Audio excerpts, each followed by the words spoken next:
Have you ever noticed your best ideas arrive not at your desk in the afternoon, but around 2 a.m. when you should have been asleep? The concept clicks. The words finally flow.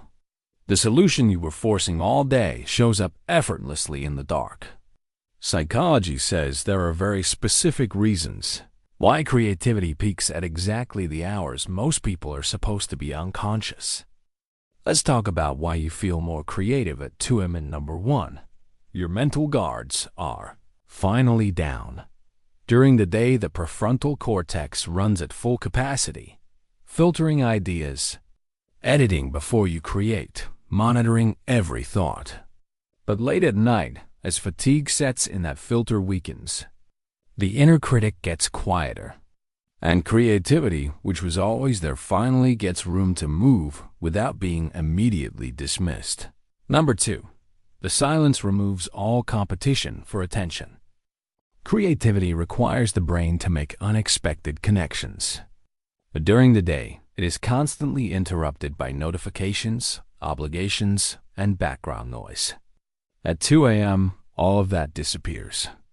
The subconscious, which has been quietly working on your problems all day, finally gets to speak without being talked over. Number 3. Mild fatigue loosens rigid thinking. A slightly tired brain is actually better at creative thinking than a fully alert one. When mental resources are reduced, the brain becomes less strict about which ideas are allowed to connect. It stops guarding boundaries between concepts and starts making looser, more imaginative associations. The tired mind wanders. And wandering is exactly what creativity needs. Number 4. Night removes the pressure to perform. During daylight, creativity carries stakes. Will this be good enough? Is this worth pursuing? But at 2 a.m., no one is watching and nothing is due.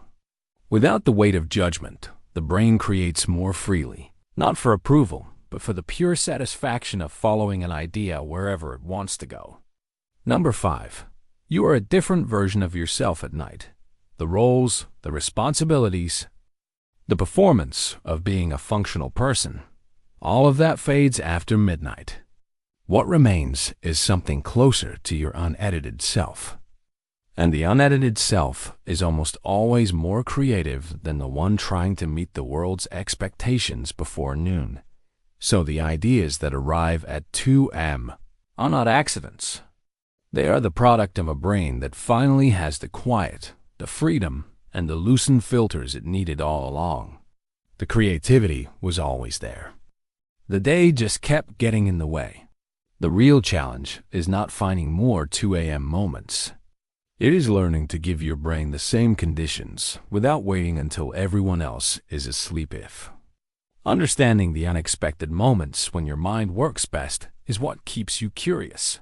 This channel always finds what the daylight misses.